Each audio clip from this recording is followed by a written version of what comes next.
Bonjour à tous, j'espère que vous allez bien. Je vous retrouve aujourd'hui pour un après-shampoing. Ce sera un après-shampoing où il y a quand même pas mal d'ingrédients et il sera bien démêlant, bien efficace pour les cheveux. Il sera également scintillant parce qu'une fois de plus, on est au printemps, on a envie de choses qui changent un peu, qui soient plus frais. C'est pour ça qu'à l'intérieur, je vais mettre du mica brillant effet pailleté afin qu'on ait de beaux cheveux brillants. Il est clair que c'est facultatif et les paillettes ne sont pas indispensables. Je vais en faire pour un pot de 400 ml. Pour moi, j'en fais toujours beaucoup parce que je suis une grosse consommatrice d'après-shampoing. Mais je vais vous donner les quantités pour 400 ml. Par contre, je vais aussi vous donner le pourcentage. Et dans ma recette qui se trouvera sur mon blog, je vous mettrai exactement la même chose, c'est-à-dire les quantités pour 400 ml et les pourcents. Je vous rappelle quand même que j'ai un blog et que vous trouverez toutes mes recettes là-bas. Souvent on me pose la question pourquoi je ne les mets pas dans la barre d'infos. J'estime que du moment où elles sont toutes notées sur le blog, j'ai pas besoin encore de les mettre en barre d'infos. À l'intérieur de cet après-shampoing, j'ai décidé de mettre 24 g de beurre de mangue, ce qui nous donne 6%.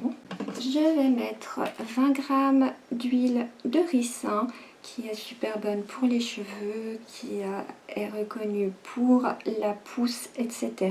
Donc je vais en mettre 20 g, c'est-à-dire 5%.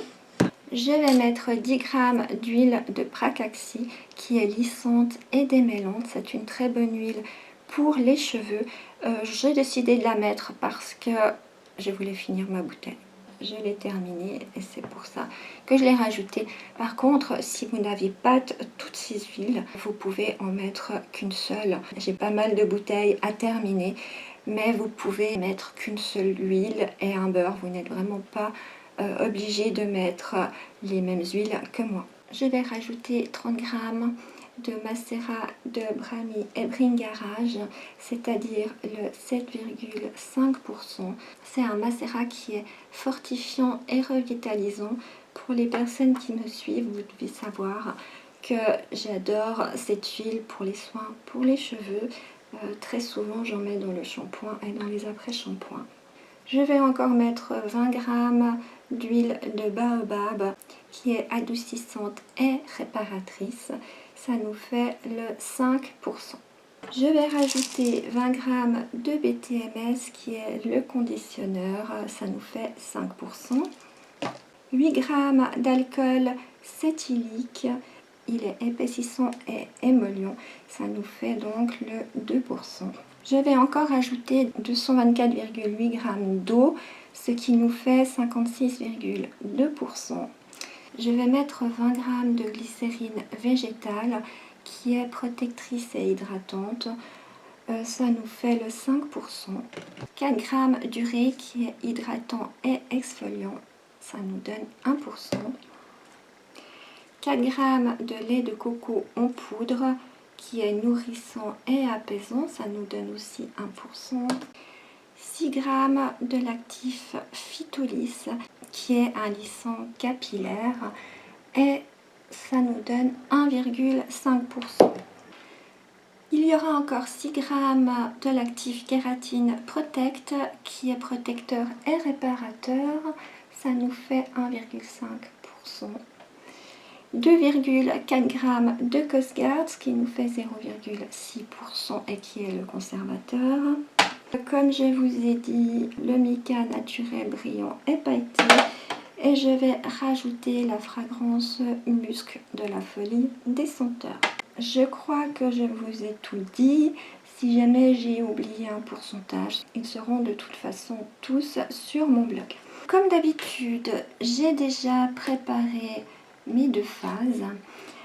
Là, j'ai ma phase huileuse dans laquelle j'ai mis 24 g de beurre de mangue, 20 g d'huile de ricin, 10 g d'huile de pracaxi, 30 g de macérat de Brahmi et Bringarage, 20 g d'huile de baobab, 20 g de BTMS, 8 g d'alcool cétylique et j'ai rajouté mon mica naturel pailleté.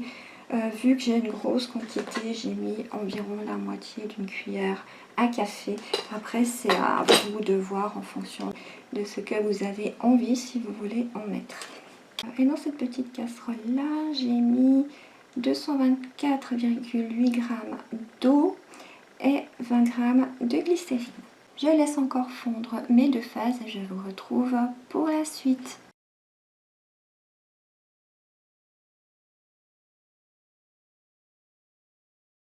Mes deux phases ont fondu, donc je prends ma phase aqueuse qui est bien pleine. Et je viens rajouter 4 g de lait de coco en poudre et 4 g d'urée. Je mélange jusqu'à ce que tout soit fondu. C'est bon. Je prends ma phase huileuse que je viens mettre dans mon récipient.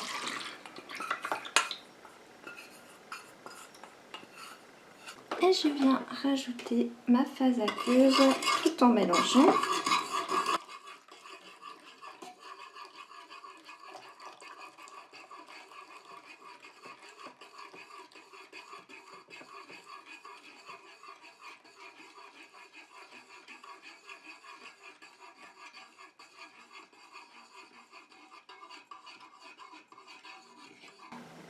Je continue à mélanger comme ça jusqu'à ce que mon émulsion épaississe et refroidisse. Je vous retrouve dès qu'on pourra continuer parce que là, avec mes 400 g, j'en ai pour un moment. Ma crème a bien épaissi. Ça me donne une belle crème bien épaisse comme j'aime bien pour mes après-shampoings. On va pouvoir commencer à faire les ajouts. Je vais rajouter 6 g de Phytolis. Faites attention avec le Phytolis parce que c'est un espèce de gel très visqueux et puis il n'y a pas de anti-gouttes. Alors des fois il descend très vite.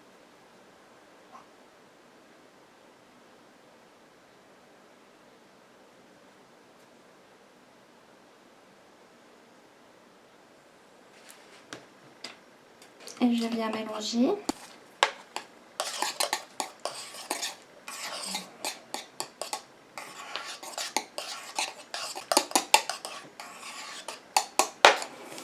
Je rajoute encore 6 g de Kératine Protect. C'est pareil pour la Kératine Protect. Je crois qu'elle est encore plus visqueuse.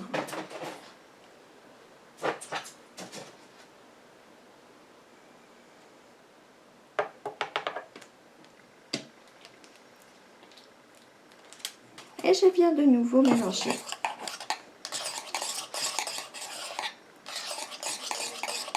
Je mets mes 2,4 g de Cosgarde.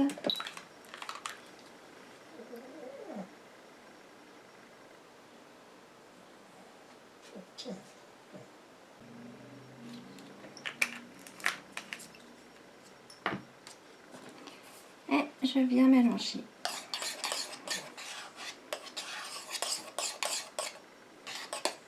On voit bien les paillettes, mais je ne sais pas si vous allez les voir. Je pense pas que vous allez les voir.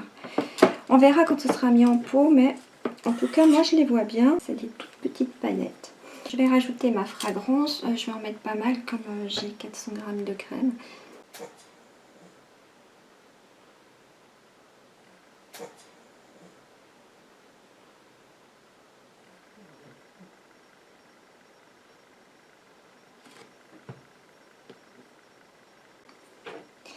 Je mélange.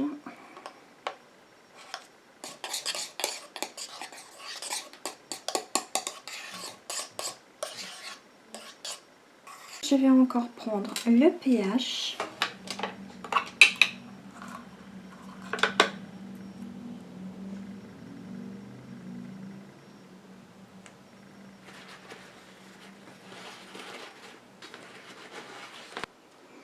J'ai un pH de 5, donc très très bien pour un après-shampoing. Je vais encore mettre ça en pot, désinfecter bien sûr.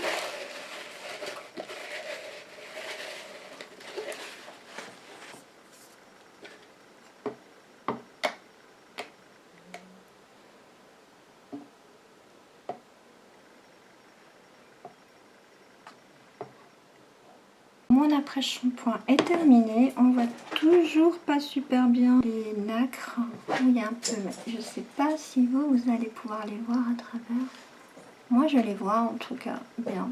Bien sûr je vais le tester sans tarder parce que j'en ai plus du tout.